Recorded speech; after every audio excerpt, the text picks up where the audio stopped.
I think it's ultimately interrogating how you deal with a difference of opinion. The most gripping performance of this film was the Courtney Grace. And apparently she was an actual, on-screen broadcaster for the news, a real news anchor.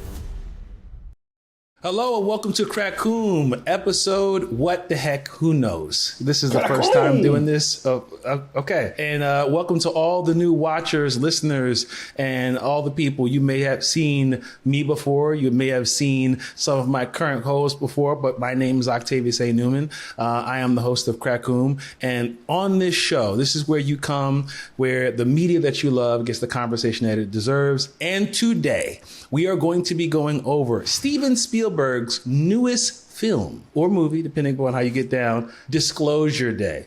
And with me on the show today is Adam, Teterus, and Kenny Sparks. Gentlemen, how are you? Hello. Hey, how's it going? I like that you're the host of the show and Kenny Sparks is the sound effects of the show. Because he yelled KRA-KOOM. I don't know if everybody caught that, but we got the KRA-KOOM in there. Yeah, I mean, I gotta make my contribution. Yeah, well, I mean, you don't have to yell in the mic, but you know what I mean? Contribution nonetheless. I appreciate it. So we're going to get right into it. We're going to be talking about KRA-KOOM. We're going to be talking about Disclosure Day. Before we get started, let's just do a quick synopsis. This is a spoiler show. We are going to talk about this show. We're going to talk about this movie. We are going to spoil it. If you have not seen this movie, you have been warned. This will be a no holds barred spoiler review of Steven Spielberg's movie Disclosure Day. This is your spoiler warning. If you're moving forward, this is because you chose that. Mm-hmm. You picked it. You did this to yourself. 5, 4, 3, 2, 1. You've been warned. It's your fault. Okay. It's your fault. Well, let's start off with a quick summary of what this movie is about. So here we go. Summary. Disclosure Day delivers exceptional performance. Oh, this is a review. This isn't a summary. Come on, man. Has anybody got the log line on Disclosure Day? I'm on IMDb here we go. Right if you now. found, Okay. Say again. I said I'm on IMDb right now. All right, here it says, here's the log line for Disclosure Day. If you found out you weren't alone, if someone showed you, proved it to you, would that frighten you? That's what they have for us on IMDb. So I want to start off just talking about our initial reactions. We've all seen this movie, right?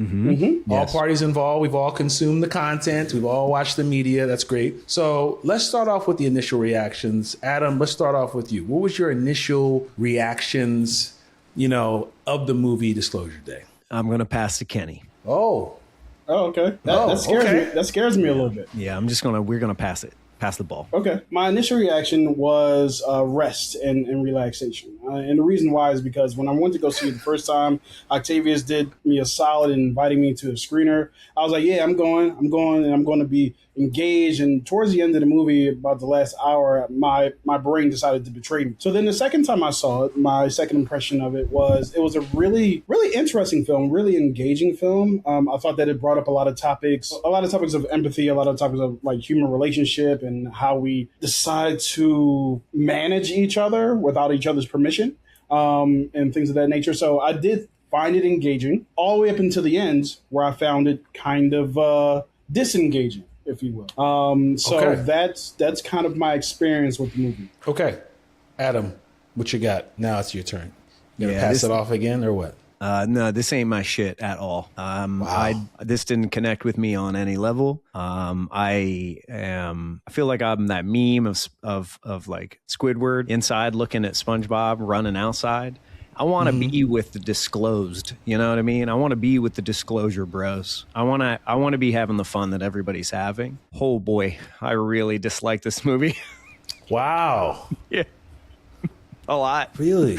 Look, I'm not here to be adversarial. I'm trying to unpack it for myself as well. So we can go beat for beat, shot for shot, scene for scene. We all know that Spielberg is the OG. This is the guy. This is Mr. Movies. And it's exciting to have a movie back. I think I'm excited that in his later years that he has a level of optimism. Like, this movie is a very optimistic film. It's very hopeful and it sees empathy as a superpower. I do too.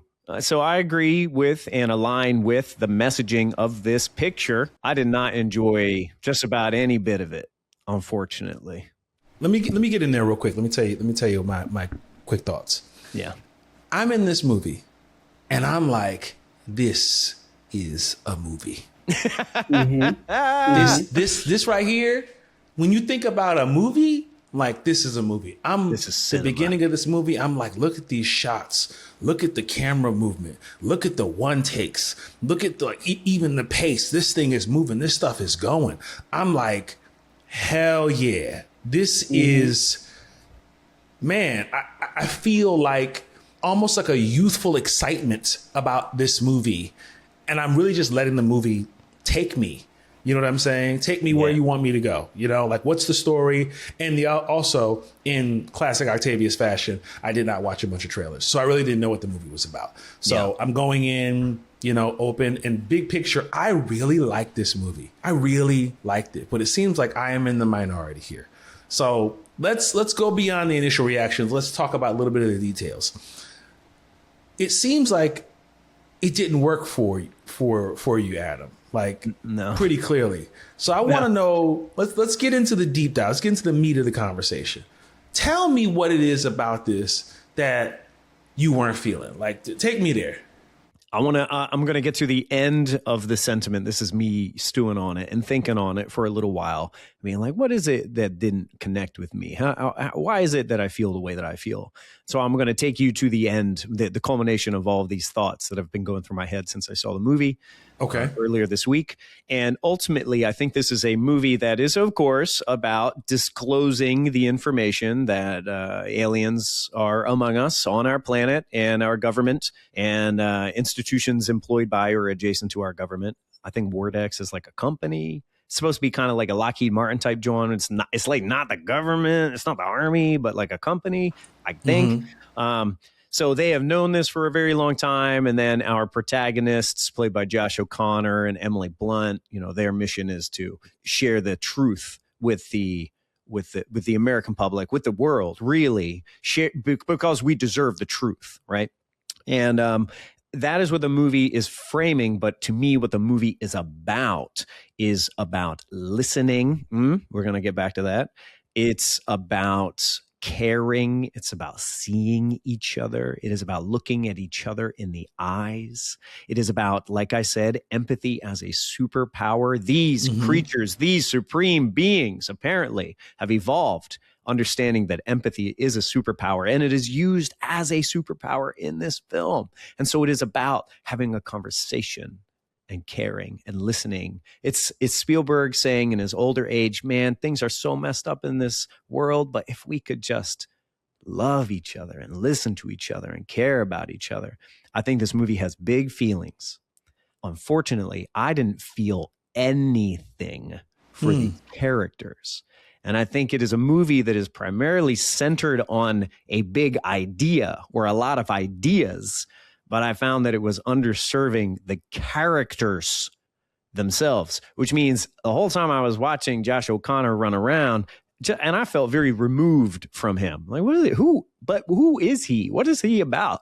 And I felt the same way about Emily Blunt. I think the writing, I'm just going to be straight. I think the script is bad. I think Spielberg is a genius and a wizard, and he made amazing stuff happen with a bad script. I felt nothing. So to me, ultimately, this is a movie about big feelings, feeling a lot, and I felt nothing. So that means that I was low key bored. I was bored. I was really not vibing. And come on, fellas, you know me.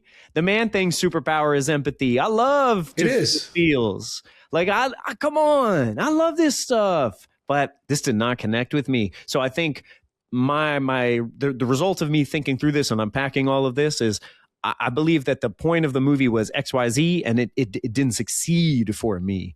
Therefore, you know, what can I say? It was like it didn't succeed. It didn't win. Ken, you got something on that? Yeah. So my initial thoughts of what Adam is saying is agreement in a lot of aspects of the characters themselves. I don't necessarily care about Emily Blunt or what Daniel's going through. Not what they're going through, but them as people. There's nothing in this movie that tells me or gives me enough to actually care about them as but like, who are they? Right. So I definitely agree on that, and the reality is with most movies, pretty much all movies, it doesn't matter what's happening. If you don't care about the characters, it's really hard to engage in what's happening because the stakes are all on what's happening to X person. So if I don't care about what's happening to X person, then it's hard for me to be fully engaged. Even though where I will differ from Adam is that the philosophy, the conversation, and all that other stuff, I found a lot of that interesting. Not that Adam didn't find it interesting, but I found that to be engaging. Don't right? put words in my mouth. My bad. I didn't mean to do that whatsoever. But I'm JKing. The Jane, I believe the character is Daniel's girlfriend. She was, to me, the best character in this film, even though I heavily disagreed with her. It's not about agreement. It's more so about, do I believe you, or do I understand what you're saying, where you're coming from, and I can agree or disagree or whatever. But she made me feel something by the things that she was saying. Right. So we're doing this. Yeah. Go ahead. Yeah, so if we're doing a spoiler review, the thing that she made me feel was this idea that we are some of us know better about what other people should and shouldn't know, and this idea that I believe that if people found out there are aliens, their faith will be challenged, right? And then what will happen to their faith? That's none of your business. That's not your problem. Like that has nothing to do with. Like that's not your responsibility. You shouldn't be involved in whether or not I know things, right? And how it will impact my belief going forward. It could challenge and change my entire faith, but you're not the person, or nobody should be able to tell me what I should and shouldn't know because of how it impacts what I believe, right? Because she voiced that, and because she actually gave me some character, a belief, an actual belief, other than the other two characters who I'm not going to say didn't give me a belief, maybe I missed it. We know what Daniel's belief. If Daniel kind of believes the opposite of her, that everybody should be privy to this information. But his character, other than that, didn't really give me anything. He didn't really give me any struggle. Her character gave me struggle, right? So I'm more engaged with her, especially with that call that she had with her nun sister at the end, having that conversation about, it seems like you lost your faith in people, not in God, right? So all of that is like, this is the most interesting character in this movie. The other two characters you spend more time with, so I'm not as engaged. That actress, by the way, Eve Houston, she plays Jane. Yeah. That's Bono's daughter. You know, Bono from U2. Mm-hmm. Mm-hmm. Okay. That's all. So this is my thing when it comes to like the movie itself. I'm very much engaged in what's going on and allowing myself to go with it. I never was taken out by anybody's performance. I was never yanked out of the movie. So for me, I don't have a big critique on the main character, Josh, right? Mm-hmm. Josh O'Connor's the actor, Dr. Daniel Kellner. Oh, Dr. Daniel Kellner. Okay, so Daniel. I have enough. I understand. Like, you have a mission, you're trying to accomplish something, and there's a part of this that's like, I don't really understand why I'm doing this. I don't get what this has to do with me. But I know that as I've come across this information, which is ultimately, hey, I've been brought in this scenario. I was supposed to keep these secrets. You know what I'm saying? I have an allegiance to this company. I have allegiance to this organization. And now that I know what's going on, now it's a question of like, who are you now? You see what I'm saying? Who are you now? And what does that mean for how you're going to take action? And there are people that it seems in this movie that are aware of this information. You know what I'm saying? They're able to say, nah, this isn't cool. Like, someone has to do something about this. And I think that's like the root of what I was attached to. And I'm like, I get it. I understand that. You know, now high-speed train combustion and, you know, alien body snatching and all kinds of stuff. I'm like, that's a cool vehicle to be able to communicate this message of like, you're going to really find out who you are when it comes down to how you're going to take action on these things. You know what I'm saying? And I get this idea between Margaret and Daniel, how they have had these things going on with them that they weren't so sure about. And now here's this moment that's taking place. And now you're starting to recognize like, oh, there's a purpose for me. There's a reason for me to be a part of this. And it's bigger than maybe I thought. You know, Margaret's idea is like, oh, I'm going to be a part of this, you know, news channel. I'm going to be this weather person. You know, Daniel's thought was like, oh, I came out of jail and, you know, now I have an opportunity to be a part of this organization. But there's this thing, there's a scenario that helps them recognize that, no, you're more than that. There's more going on than that. So I was never taken out. Like, I got it. Like, that's enough for me.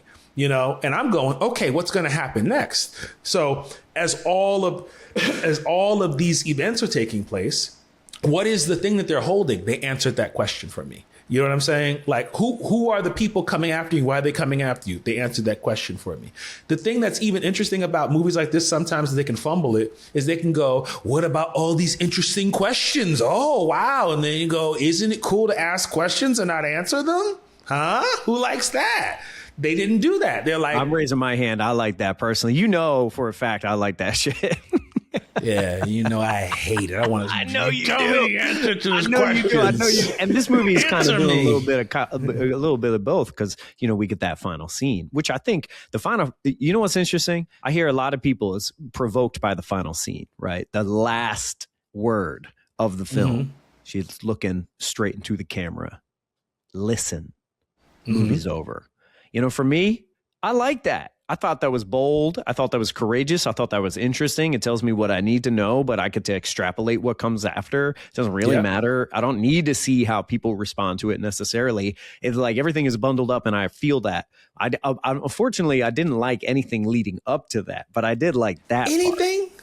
Okay. So when you say you didn't like anything, bro, I've known you for a long time.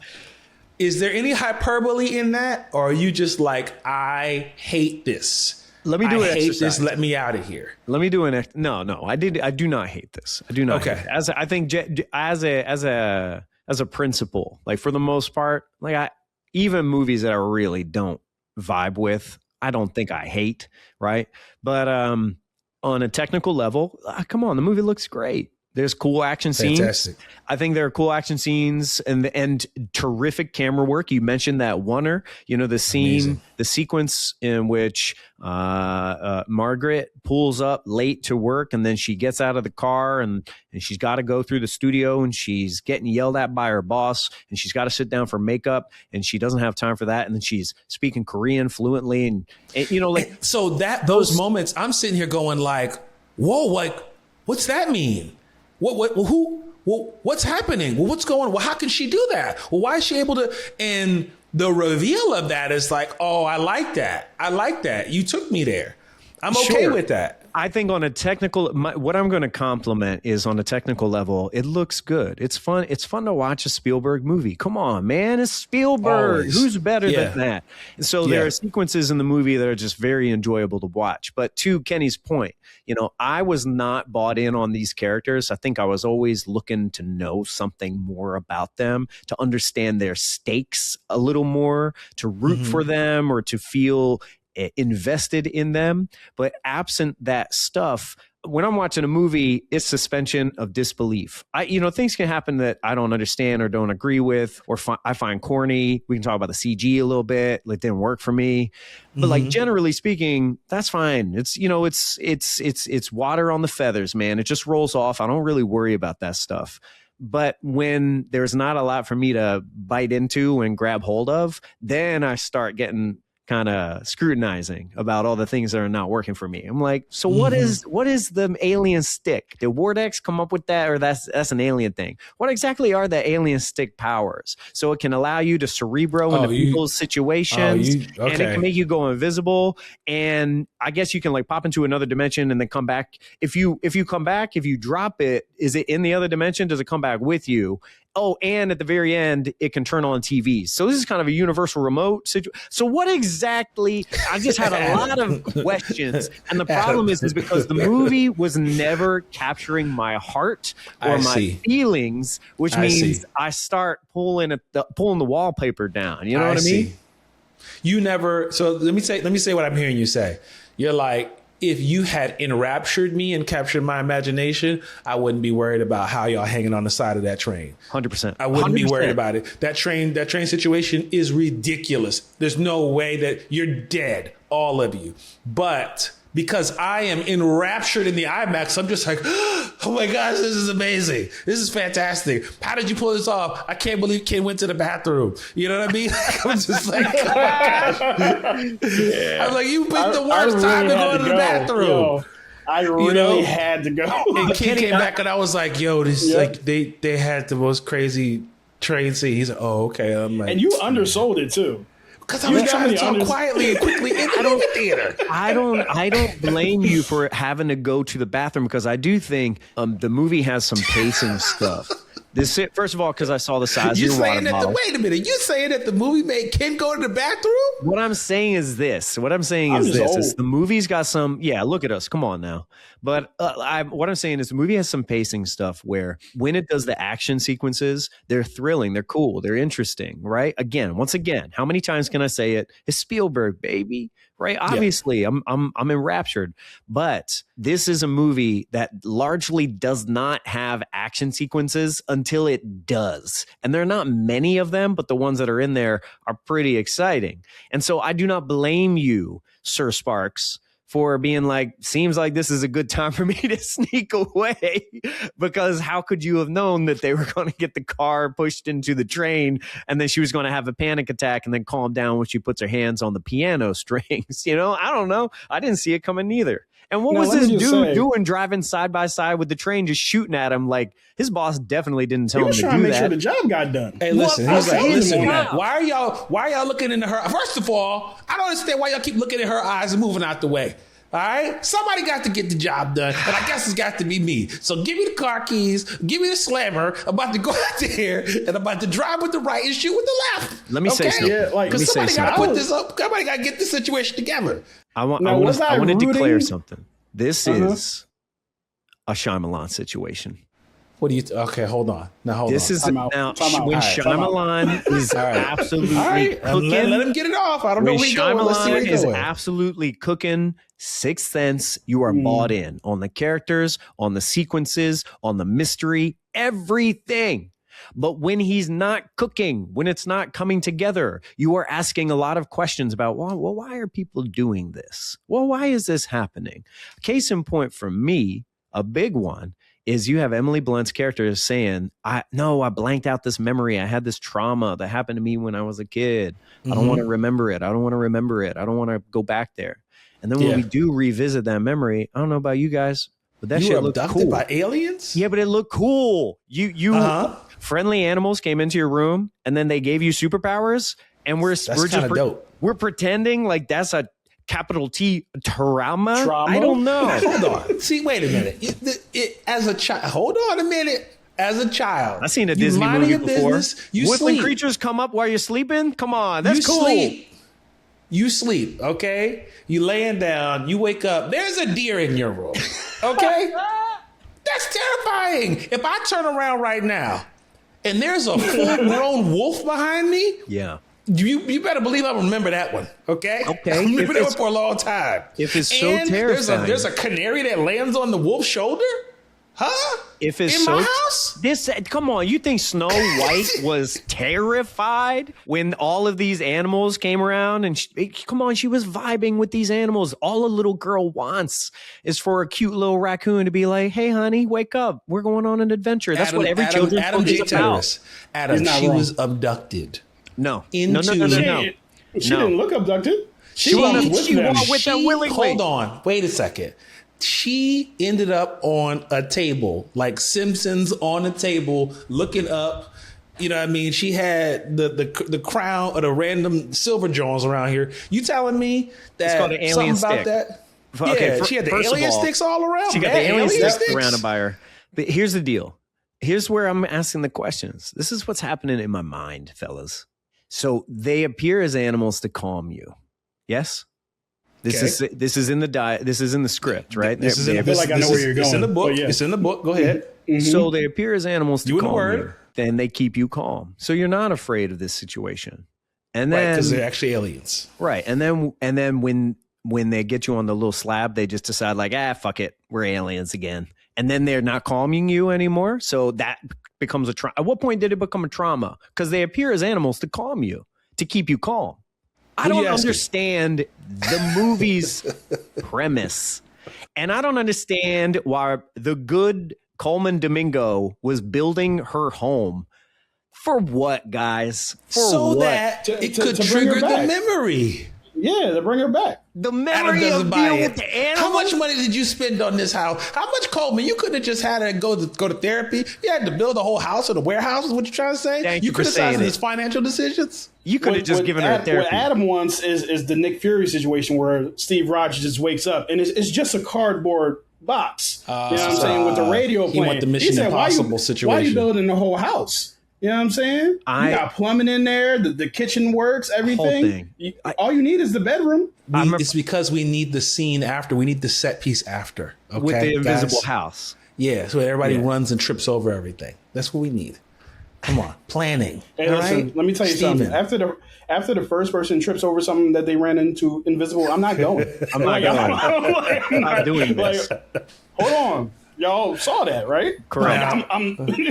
Notice how many black people was in that group, okay? Because let me tell you what, all right? If everybody start running and fall over something and I don't know what it is, wait, time out. Who's the team leader? We got to have a conversation. What's going on here? You had the one black girl on the little iPads like, that's them. And that's all she did, right? She wasn't running into no invisible houses. She was like... Yeah. I just want to reiterate that I want what you want. Yeah. I want to join your ranks. I want to be with you. I want to laugh and be merry. Yeah. Kenny, I'm sorry I cut you off. No, you're good. Like I do want to make it abundantly clear. It's only the two main characters that I was kind of like. Everybody else, I was really engaged with. We have a great villain in this movie. Like the villain is awesome. Like I really, I really enjoyed the villain, man. Like he was persistent. He knew exactly what he wanted. He had a specific belief, which when it comes down to it, Coleman is like, so wait, you doing this because you lost your wife? You just hiding alien information because you lost your wife? So I get that how that might come off silly, but we've seen sillier from people who have gone through a traumatic experience and tried to make it everybody else's problem. Right, so I buy into this. I buy into this. Sub Thanos like that. I mean that's. I mean, if the shoe fits, if the gauntlet fits, you know what I'm saying. So like I do understand that Coleman. I love Coleman, and Coleman was great in this movie. Coleman's character, that man was just waxing eloquent, and it was just a kind of like exposition. He's just an exposition machine. You know, he's just there to explain. No, but. I do want to say, though, Coleman was great in this movie. I love Coleman Domingo. And he did give the exposition. He did his job. And he actually did give meaning to every character and where they were going. He provided, you can say, like, just exposition dump. But without him, this movie doesn't work at all. Right? Without him, it's just kind of like, who's doing what? So his role, and I love the fact that he was cast in this role because I just want to see him win, and he's consistently winning. So I'm all about Coleman. But yeah, like I did enjoy his character. Did come off. There were some times that his character was a little bit like you being a little pushy. You know what I'm saying? When Margaret, I had to look at the IMDb. When Margaret came into the room and said, "Look, I don't want to be here. I don't want to be in this house." He came right up onto her side of her face, like, "You got to remember. You gonna remember this." Let me tell you something. Know what I'm saying? Hey, look at me. Listen. You doing this? All right. I didn't ask you no questions. We done built this whole house. I bought all these VHS. How much money you spent on this? Yeah, I got a Nintendo Entertainment System on eBay. Right. You're playing it. We are in an underground, undercover. We are in a very much illegal territory. Yeah, if this doesn't work, we're all screwed. Right, we going to jail. Yeah, but no, we need you to lock in, okay? Yeah. Can we talk about the bad guy just a little bit? Can we talk about Colin Firth a little bit? Yeah. Go. Let's do it. Right. So you mentioned that one of the things that you're describing, Kenny, is you're saying, Noah Scanlon. You're saying he's persistent, right? What did he do at the end of the movie? He just sat down and gave up. My guy was just like, whatever. Run the tape. even the guy who was shooting at the train, who I guess wanted that job more than the big bad, he got so mad that he just straight up left. He's like, I don't even want to be around for this anymore. So the bad guys just gave up. And my problem is I found everything just a little on the corny side. So when Colin Firth was putting in his mouth protector so he could cerebro violently into somebody's mind, every time they would go back to him, he was just like sitting down and sweating really hard. Yeah. And I just couldn't take it seriously, man. I just like, I don't get it. I don't know what you want. And I don't know what your company does, to be honest. They hide alien stuff. Yeah. And apparently they use the alien technology to for famous something. people. Yeah, they should. Right. Like Nixon, he's showing it off to Gleason. Here's the thing, guys. We have this movie, and we have a version of this movie that I love dearly, and it's also made by Steven Spielberg. It's Close Encounters. That's a great film, and we also have Denis Villeneuve's Arrival. And Arrival is about what happens when humanity is faced with aliens beyond our comprehension. And the aliens came here to tell us we need to open our minds and be empathetic and understand each other and talk instead of playing war games, have dialogue instead of competition. And that movie is smart and it's emotional. It's got a great score. It's beautiful. It managed to get an incredible performance from Jeremy Renner. Even he's cooking in that movie. That's a very good movie. And so I like that movie a lot. And I think that movie, understandable. I like that movie a lot. No, I didn't see it again. And that movie is the successful version to me. So when I'm watching this movie, Disclosure Day, I'm looking at it as like, what's Steven Spielberg doing in the end of his career now? Maybe he's got one more movie left in him. Hopefully more than that, if we're lucky. But he's getting up there. He's about 80 now. So this is like a nice little note in his career saying, okay, it's great. He's been making movies about aliens and adventures and people. He's been working through his own stuff using these incredible spectacles. And here, his most recent film is him saying, I do. Yes, in fact, literally, I do. Steven Spielberg believe aliens are here. And I believe we need to be kinder, more loving, caring people. So me as a viewer, I'm like, this is great for Steven. I love that. This movie did not work for me, though. I'll tell you the part that stands out to me in all of this, as far as like story-wise. The question that I think the movie is asking, that's at least the most interesting to me, is the one, like you mentioned, that Jane is asking. The conversation about faith. And I'm curious about where Steven kind of stands on that. It's like, okay, this is interesting POV that you seem to be presenting here. And for those of you that watch the movie, I'm sure you recognize it is the part where, hey, are we allowed to know this information? Should we tell anyone? Everybody's going to lose it. We're not ready for this. And I think that concept, we can see that all the time. We think about like conspiracies and tinfoil hats and like, release the Epstein files and, ultra processed food. You know what I mean? Like all the things that were they tell us, well, you can't believe what they tell you. That's what they want you to think. Like all of that kind of stuff. Cool. Yeah. We know those kind of people. But the thing that struck me the most, which was like, what does that mean about God, though? You know what I'm saying? Like, wait a minute. If you believe what the book says, then things were created. We are created. Earth was created. The universe is created. And I've had this question in my mind for a long time about like, man, what if there is other life outside of us? What does that mean about God? And I thought it was very interesting for the movie to attempt to engage with that concept, but not do it in a finger waggy kind of way. You know what I'm saying? Do it in a way that's kind of like, there's different ways to approach this. There are people who are going to go, I choose not to believe in aliens because if this, then that. You see what I'm saying? Aliens can't be true because if aliens are real, then my faith in my religion is not real. Mm-hmm. You know what I'm saying? Not even opening their mind to consider that. Right. And that's kind of Jane's angle in the beginning of the movie of like, no, you can't, like, you can imagine when she's sitting there watching it, you can imagine she's processing like, well, what does this mean about Catholicism? What does this mean about God? What does this mean about anything? You know? And her angle is, you can't tell people because people are going to lose their faith. And I'm sure there are a lot of people who kind of rolled their eyes about that, but I'm not, because I'm kind of going, ooh, okay. What you going to do with that? So to see her speak to the sister, one of the nuns, and her to go like, you think that God can't make space to have something more than us? And that has always been my point of view. You know what I'm saying? Like, yeah, if God is real, if you believe God is real, and God decided to make stuff other than you, what's that mean? You know, like, stuff's not true anymore. So I like to open that up, because that's the part to me that, like, I took back, which was like, ooh, interesting. I want to know what people think about that. Yeah, I vibe with what you're saying, because one of the things I do appreciate about the way Spielberg, of course, just like you said, is that he did it in a respectful way, or at least to me. He never like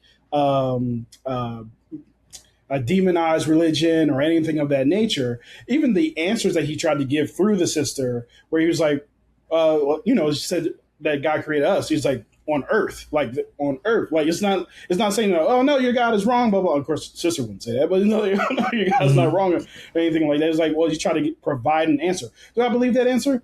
That's a whole nother I don't know, but I will tell you that what I do believe is that I don't want to speak where the book does not, and I'm also not of this mindset that God ain't got no side projects. You know what I mean? Or something. You know what I'm saying? Like, you think I like that. We the most interesting thing that he got going on? He got other side projects. You know if God is real and he's the God of the universe, pretty sure he can do whatever he wants. Only focus on this blue ball? Right. No.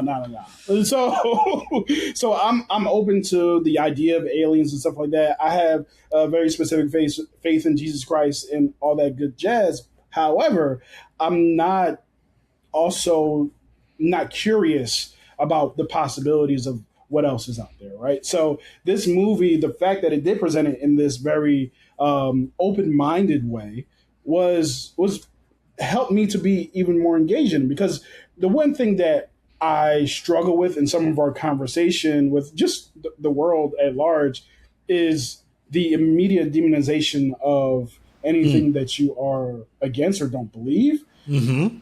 And that's also kind of what this movie is about too. Yes. Right. So, so that's built into the fabric of this movie. So I'm with you on that. I know that there are some people who will be like, no, there's no aliens, and so on and so forth.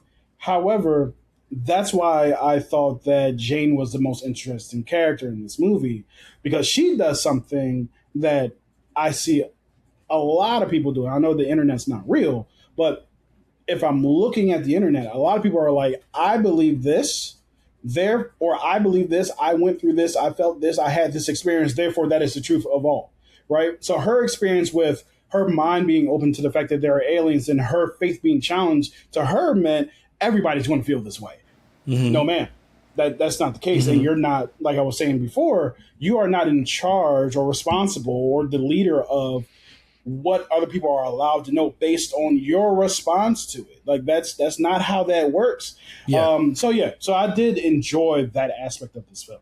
Yeah. You got a take on that, Adam?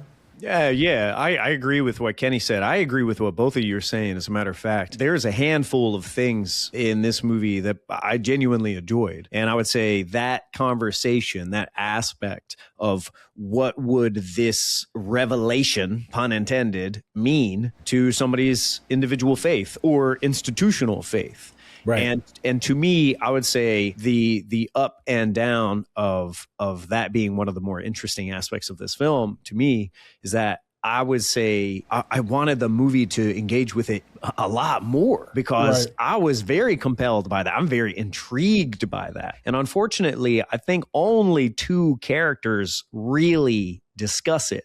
And that's Jane, and that's the sister, who leads the convent that Jane was a part of. And I really would have liked to spend more time in that conversation, because as far as the movie goes, to me, that's one of the most compelling parts of this potential event. But it was only like 10% of the movie. So Yeah.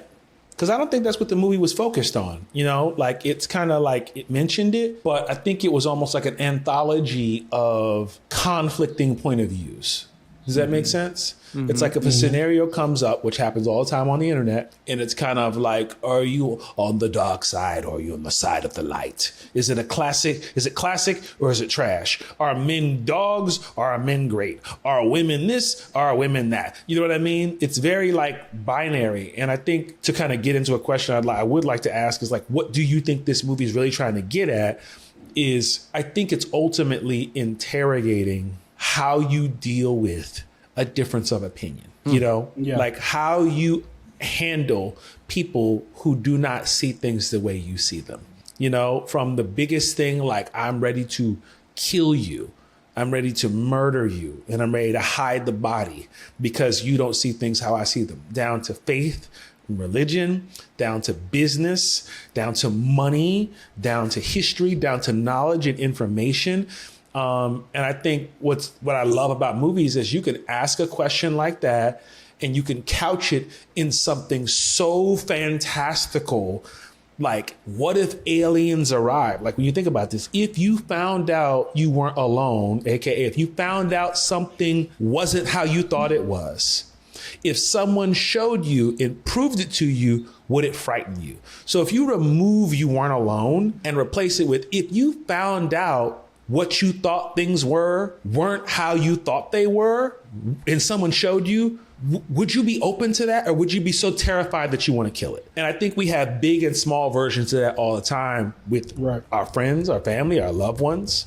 You know, like you debate, you argue, the internet, we see it all the time. And I think there is a world where it's like, why don't you listen? Like, why don't you slow down enough to be curious, to go, and be able to go, you know what, I don't see it that way, but I'm willing to make space for you to have that point of view. You know what I'm saying? I don't got to kill you. I don't got to dissect you and tear you apart. You know what I mean? Because I don't understand you. And I think aliens are that thing where we can kind of like remove our emotions from that. If you see how they were handling the aliens, it's like, they're not real. They're not human. They're like, you know what I mean? There was a part where it's like, you want anesthesia? No anesthesia. Which is just like, and the aliens wailing and screaming. In a way, that's how you treat people who you don't agree with. Yeah. You know what I'm saying? You tear them apart with no anesthesia. Because you're like, well, I don't, you're less than human. So what are your thoughts on that? Anything? I guess Adam, hold on real quick. Adam, just like, Octavius, you're not going to get me.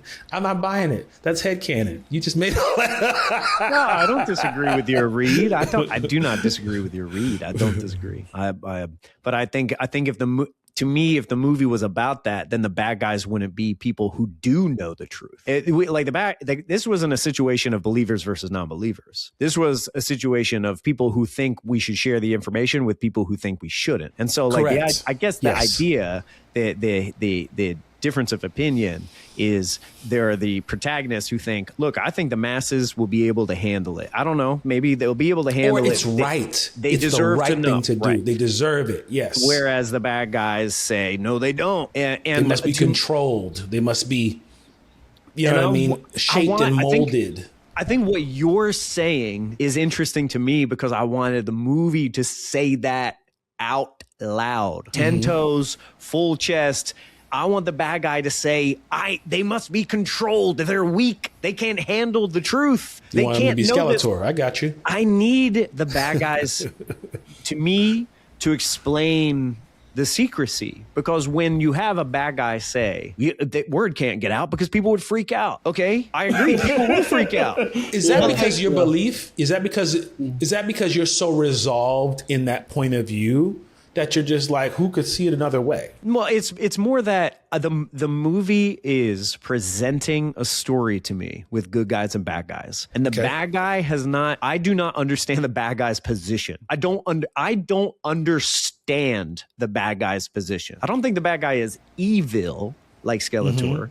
But I don't understand his position. Therefore, I don't understand why bad guy. And the good guy says, look, I was keeping these secrets until I saw this video. And he plays a video of the alien, being experimented on, and it's screaming and it's hard to hear. You don't want to hear anything in pain. You're right. Like human, animal, alien, whatever. But here's the thing. The government's done that to human beings though. So like the videos of prisoners, marginalized people, war criminals, people being captured, immigrants, like being hurted, they're shrieking in pain and resisting. That wasn't enough. I don't get the premise here, Steve. You're not making it clear to me. You're just not making it clear to me. Well, to answer your question, I think Octavius also answered it. Yes. What wakes one person up will not wake somebody else up. It really does take an individual thing to really hit you to make you see the light, so to speak, in any situation. Like we've seen people like that. I'm gonna say it and it's gonna be said. Oh, not everything that happens that's bad impacts me the same way. I can recognize that it's bad. I see that it's bad. I'm like, hey, that ain't right. But it takes a specific thing to get me up out my seat and be like, oh, that ain't right, dog. Like, so there are levels to that, right? So I do think that him being like, oh yeah, I'm hiding these secrets. Yo, these aliens are being tortured, so on and so forth. It might take that, right? So I think that is a fair thing to look at with certain human beings, where it's like it took this to get me to believe that or to accept that. And so I don't think that's an unfair. I don't think that's an unfair reason for that character to take that action. Yeah, and when I think about looking at his name again, Noah, the reason why my read from when Noah kind of sits back in his chair when he's doing it, he's like, well, I've been bested and defeated, Right. But another part of my read is like, let's see what happens. You know what I mean? Like, I've been fighting against this for so long, but now it's happening, and it's kind of just like, all right, let's try it your way. Let's do it. Right. And the other guy isn't doing that. The other guy is like, I can't believe that you would ever concede. But there's a part of him that I think as he sits down, he's just like, all right. You know what I mean? Like maybe he doesn't say it, but maybe there's a bit of like a change in him that's going, it's done, So let's see how it goes. I think at the end of the day, he just became astonished, just like everybody else. Yeah. I think that what was happening right in front of him stopped him in his tracks. I know that he's seen aliens before. I know he got the tapes, he got the device, you know what I'm saying? But what was happening in that moment, because I don't know that he's ever seen the Phoenix version of Margaret, right? She went full, like, she was taking over. You know what I mean? Right. So he's seen aliens. I don't think he's ever seen the aliens work through a person to do what she was doing, to walk up to individuals. Your mama don't like you. You know what I mean? Like, or go visit your son. He'll really enjoy being at the baseball game. Right. You know exactly what you did. Right. You know what I mean? So I don't think he's ever experienced that. And I think the reason why he became so gung-ho all the way up until the end was because he started seeing what could happen if these aliens infiltrated. So it kind of, the other guy, the guy who we didn't really get an explanation for why he was so gung-ho, why he was so Mission Impossible about this entire thing. But I think if I'm doing my headcanon, it's like, oh, see, this is what we were afraid of. This is what we thought could happen. So I gotta 007 this thing, evil 007. I got a 006 this thing, right? So with all of that, I think that at the end, by the time she gets to the news desk, everybody, they all in the public. They don't have neuralizers. It's over. Like the jig is up. You know what I'm saying? So they're in the public with all these people, and she's walking up and she's there. So now what are you going to do? You're going to shoot everybody in here? I don't think that he was evil enough to do that. I think the other guy might have been, but I don't think he was evil enough to do that. There's an interesting element of the end of this movie, and really the power of the broadcasters, and that Steven Spielberg, whether this is metaphorical or literal, he's like, public broadcast television will save us. And it's like, dog. Yeah, that was kind of a like newsroom type moment. Like, go to 3 and go to 1. Oh man, we're watching this in real time. This is unsettling. Like that whole What do you think he was trying to give to us of going like, hey, media outlets, you should probably put this out there kind of thing? Yeah, it feels like, he's saying ultimately I have faith in journalists and broadcasters and people who do this and also, who has more respect for the truth. But it's just, I mean, it is, whether this was being used metaphorically or not, it is a little antiquated, shall we say, to say the way that this will be disseminated and convince everyone is if it's on Kansas City public TV. It just feels a little old school. And similarly, when Emily Blunt's character gets into her car and she turns on like an old Gwen Stefani song with Akon, and it's like, Steven Spielberg, what that year was a weird are needle you drop. living There was a needle drop in there, and I looked at Ken and I was like, what? That's a choice. It's just I don't have a problem with this stuff in movies, but because so much stuff wasn't working out, to put it in terms that Josh O'Connor's character would have understood, the math wasn't mathing throughout the movie for me. He's the ultimate math isn't mathing. And then by the end, I was like, I don't know. However, can I give a shout out? I want to say something positive. Please. Oh, yeah. My favorite part of this whole movie, truly, sincerely, the most gripping performance of this film was the broadcaster who was showing all of the footage. That actress's name is Courtney Grace, and apparently she was an actual, on-screen broadcaster for the news, a real news anchor. Okay. And her performance really got me. I spent the whole time thinking, no, I'm not riding with this. I don't buy this. This is not working for me. And hearing her voice break and seeing her eyes water and seeing her try to be as professional as possible while she was observing things that she could not believe and having to relay them to the public, that really worked for me. Her performance was so good. So I just want to give a shout out to Courtney Grace, because in spite of it all, even though I did not connect with the movie, that was movie magic, or that was TV anchor amazing magic. That was some kind of magic. But I want to give her flowers, because that was fantastic. I'd be really curious to know like the conversation that she had with Steven, just about, because I don't believe she's ever acted before based on what you're saying. And you can't tell. I would have thought that this was her like fifth or sixth gig. You know what I mean? So I would love to just see the behind the scenes of like what he said to her. Because I know that, sometimes you have to put some people in the mindset. But at the same time, he probably could have just told her, like, just imagine that you were broadcasting a tragic event from 2001 that they had to take out a Spider-Man. Right? So just imagine that you were broadcasting that and you were seeing it in like real time. You know what if Spielberg said to her, what if she's really gullible and Spielberg was like, by the way, this is real news. I need you to She's like, one take? Like, I mean, look, when you're on TV, you wake up at 3 a.m. so you can get into hair and makeup by 5, and you're like on TV by 6 or whatever. Like, the unsung heroes, truly. And I mean, she just crushed it. I was so impressed. Yeah. Let's talk grades. On KRA-KOOM, you may have seen us before. Very similar. I'm looking at Adam's face. Very similarly to our past show, Comic Book Junto. We're going to do letter grades here. For those that are uninitiated, let me break it down for you. It's like the American school grading system. A is one of the best movies you've ever seen, just like the best grade you can get. F, one of the worst movies you've ever seen, just like the worst grade you can get. In my opinion, the average movie is a C. Just like the average grade you can get. So A, B, C, D, F. We can go pluses and minuses, so on and so forth. Open floor. Who would like to go first with your grade? I can go first. Do it, Ken. I'll go. I'm between a C plus and a B minus.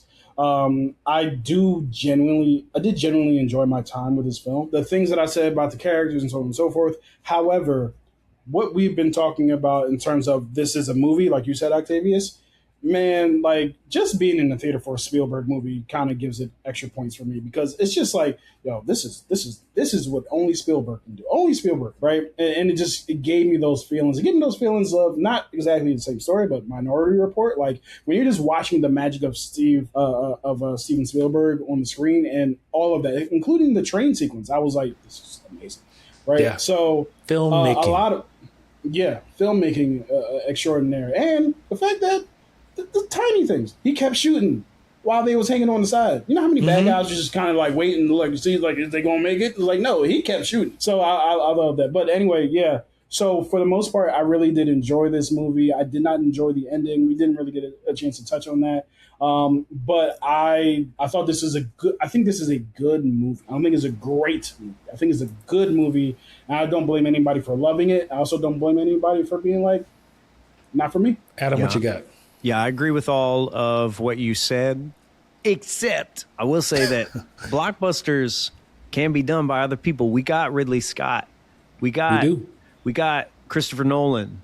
We got guys who are incredible at making incredible big spectacles. There are people. Ryan Coogler, Jordan Peele. We got a huge blockbuster film from Ryan Coogler that is thrilling. The camera is incredible. The cinematography is incredible. It moves. It looks good. It's like, oh my God, movies, baby. And a lot of the new class who make great films, and especially these big blockbusters, yes, they're inspired by and influenced by Steven Spielberg. So yes, he's the GOAT. But I wonder if he's lost his touch a little bit. So this movie gets a C right down the middle from me. It's a passing grade. There's a lot of technical, great stuff in there. You know, on a storyline and from the script perspective, no. I'm circling some things. No. Circling some things that says "See Me" in red at the top.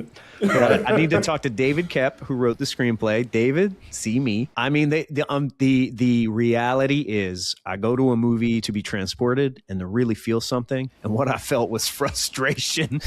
So I got to give it a C.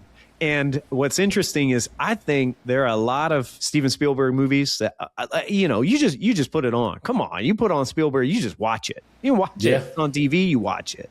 It's on the airplane. You got a long flight, you watch it. You just put it on. But I don't know when I will ever see this again. I just don't think I'll be seated for this one again. Well, gang, for me, it's a B. I really like this movie. I really liked my experience in the movie. One of the big things for me about whether a movie is good is whether it makes me feel, whether it captures my imagination, whether it brings me along and it pays off. This movie left me inspired from the cinematography. Some of the stuff he was doing with the camera, I literally said outside on multiple occasions, wow. Yeah. Like, where's the camera even moving?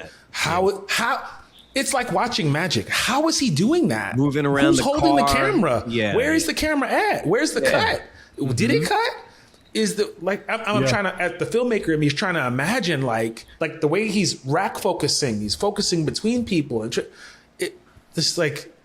I love that kind of stuff. It captured my imagination. It gathered me up. It took me through the whole story, and it left me asking good questions, and it left me wanting to have a really good conversation. This is a movie that is good enough for me to own, I think, on DVD, because I'd like to be able to put it on. I'd like to be able to, eventually as my kids get older, have a conversation, like watch it and have a conversation, that kind of thing. It's provoking. It's a thought-provoking movie to me. So it's a B for me. And I do want to see where this leads Steven next. What's the next thing for you? As one of our greats, you've made Jaws, you've made Jurassic Park, you've made, you know what I'm saying? Like, E.T., man. Yeah, where do we go next? He has said, I know it's been discussed. It's been discussed on the podcast, A Big Picture, that Steven Spielberg said in an interview with Sean Fennessy that he wants his next project to be a Western. Spielberg has not made a Western. So it'll be very exciting, because a Western is the kind of movie that you expect to be classical. It's a Western, what's more classical in terms of American cinema than a Western. And Disclosure Day was very classical, very old school. And we didn't talk about this. It wasn't brought up. But I think part of the reason why this movie didn't land for me is just taking a look at the landscape of movies right now. The biggest movies on earth are movies that were made by YouTubers. They're very young filmmakers. Yeah. They've made galactic amounts of money. And it is truly, before our very eyes, changing the nature of movie making. Of who's going to get greenlit, who's getting opportunities, how these pictures are made. You better believe that the guy who made Backrooms, who was only 19 when he first started doing this, is now going to get carte blanche. He can do what he wants next time. So what's he going to do? So to me, we're all living in an incredible period where people are excited to go to the movies and watch movies from new voices. And I'm excited about that conversation. Meanwhile, Steven Spielberg is making the most classical Hollywood-ass A-Western. AAA blockbuster, and that's cool. There's a place for that, but it's almost jarring in this very moment in particular. Well, that's the reason why I feel like Octavius. I don't want to speak for you, but I'm about to. You could correct me because it's your show, and that's the reason why I feel like Octavius said, well, this is a movie, because that is what we grew up as being movies. The E.T.s, the Jaws, the Disclosure Days, even to like more recent things when we were adults, like War of the Worlds, right? They all Spielberg, like they all kind of have this feeling of this grandioseness, right? Yeah. Movies today. And emotion too. And like movies today feel, I think this word is overused and it's used the wrong way. Movies today feel very grounded. They feel very tangible, right? So a movie like Obsession feels tangible, even though it's like about some wild curse kind of thing. Mm-hmm. You feel like you're in the room with those people. In this movie, you're watching a movie, right? It's like this spectacle. Like you don't feel like you can touch that. You feel like you can watch it, you can behold it, but you can't be in the room 100%. with homegirl in Obsession when she's yelling at homeboy. And it's like, I gotta go, right? I don't have that feeling of I gotta go. I'm like, I gotta watch. You know what I mean? Like it's like, so it's that kind of difference. And like you said, Adam, there is room for both, because I want, like, do you know how good I feel when I find a 90s action thriller that I've never seen before? Oh yeah, it's because a great feeling. I want that old thing back. You know what I mean? So, like it's kind of like that. So yeah, they don't make them like they used to. Exactly. Kind of energy. The 90s had a very specific feel to And you them. know what? Now that we say that, I think that's a part of what kind of bowled me over as I was watching the movie. I'm like, there's a real like, I remember this feeling, and I don't get it as often. This kind of awe-inspiring, behold filmmaking, behold cinema. You know what I'm saying? Like, there's an element of it that feels in a positive way, like beyond your grasp. You know what I'm saying? Yeah. Like when you see someone do something in whatever medium, like if let's say you're watching breakdancing. You ever seen somebody breakdancing? You're just kind of like, wow. Whoa, that could happen. You know? Oh yeah. I remember I saw Cirque du Soleil one time, and my brain I could not process what I was seeing, and I cried because I think my brain was like trying to force its way out of my head, because it was like, what are you seeing? What is this? How can this happen? You know, that kind of spectacle is very moving, right? It does something to you when it's bigger than life. And Kenny, you are totally right. That is a terrific observation. The movies that we have now feel a little more tangible. They feel a little closer to us. They feel a little more like social media, right? It's like resonant in a way, which is cool because it feels real. And it is fun to be transported in some bigger than life picture. Absolutely. I wanted to be transported. And when I want to watch a movie about what happens when aliens are revealed to Earth, I will watch Jupiter Ascending. Oh my God. All right. Yeah, the gang's back together. Yeah, that's we just sealed it. Yeah, that's about right. That's a movie about right. with no flaws. Can I say two things? I have a question for you, Octavius, and I also have something else I wanted to mention too. From what Adam said, Adam, you talked about seeing Cirque du Soleil and seeing something that you've never seen before, and it's kind of made you tear up. I saw a movie today that did that for me, and that was The Furious. I'm watching these fight scenes, and I'm like, how are they doing this? Great action Like, I'm legitimately like, I don't know if you guys see it. I'm not going to spoil anything. Yes, we have seen it. Yes. How are they doing Great this? choreography. Wow. It's really good. You know how long it's been since I've seen a fight choreography where I've seen great fight choreography over these past few years, but none that made me say, wait, his body and he just they have 5 guys fighting at the exact same time, and then it does the split screen on all their eyes, and I was going to scream. I was like, it's a triple threat. Woo! It's a fatal 4-way. It's a fatal 5-way. Like it just kept doing cool things, movie. and I was just captured. But we got to talk about that. I would love to talk about that. But the other thing, Octavius, is something I wanted to bring up earlier that kind of confused me about your perspective on this movie was you hate open-ended endings. Yeah. And to me, this was very much that. So when you said that you loved it, I was kind of like, wait, Banshees of Inisherin Oh, I hate it. Now we're talking, because that movie lives in my spine. That's one of my favorite movies. Of the last 10 years. No, Octavius, you don't. But I was just curious to see. We might gotta do a rewatch or something, because That's good. Let's talk. I was just curious because this ending to me feels very open, because of the premise is what happens when aliens come to Earth, and you never answer that question. You're the question that you're answering is what happens when people threaten to reveal that the aliens have come there. Like, you never actually answered that question. So I was curious to see it, how that didn't, and I'm not saying that it always has to bother you at every time, because there are things that bother me in one movie that do not bother me in another, and it's just like, it is what it is. So I was just curious about that. Okay, so I did not love that. Okay. I did not love that, but I wasn't knocked over like I've been in other movies, because I always use this. If you've seen us on Comic Book Junto, or you haven't, this is my reference point all the time. Inception, they tell you enough. They give you enough closure to make you feel like, okay. They don't tell you everything, because you don't need to know everything. But there's enough closure for you to go, I have a complete story from what you've been walking me through. Now, what happens next? I don't know. And that's okay that I don't know. So in this movie, they gave me enough closure. All of the things that you've been bringing up to me. Hey, we've got Margaret, Emily Blunt's character. What's going on with her? Hey, we've got Daniel, Josh O'Connor's character. What's going on with him? Hey, we've got Jane. You know what I'm saying? Like, we've got the protagonist, the antagonist, the this, the that, the alien, so on and so forth. Like, all of that stuff came to a head. We know who actually overcame. We don't know what's going to happen next after that, but we have enough closure of the story and the chapter that you told me of in these people's lives. The thing that frustrates me is when you introduce me to a chapter in people's lives, and then you go, and then you turn the movie off. And I'm like, Right. What did we just spend an hour and a half doing? You know what I mean? Like, oh, well, you tell me what happens next. No, you tell me. You tell me what happens next. You have to give me closure on the story you've been telling me. You don't got to tell me how they die and what happens to the children's children.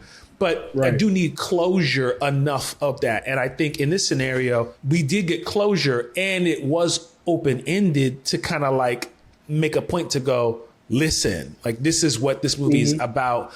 I don't love the button, though. And this is what's interesting to me, because you didn't love the ending, but you liked the movie. I didn't like the movie, but I liked the ending.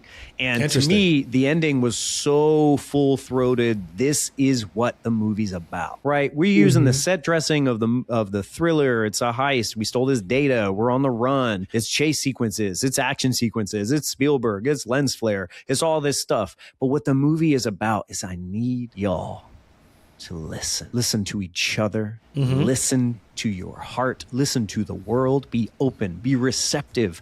I found the movie very brave in the final scene when it says, this is what it's about. And I like that, because I happen to like when a filmmaker is really wearing his heart on his sleeve and putting his thumbprint on the movie, right? Like, you can feel it, right? And I happen to like that stuff, that auteur kind of thing. Like, this is what Spielberg is saying to you, dear audience.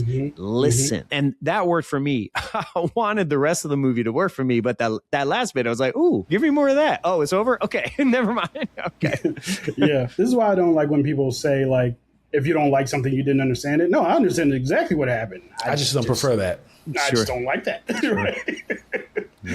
Well, gang, this has been great.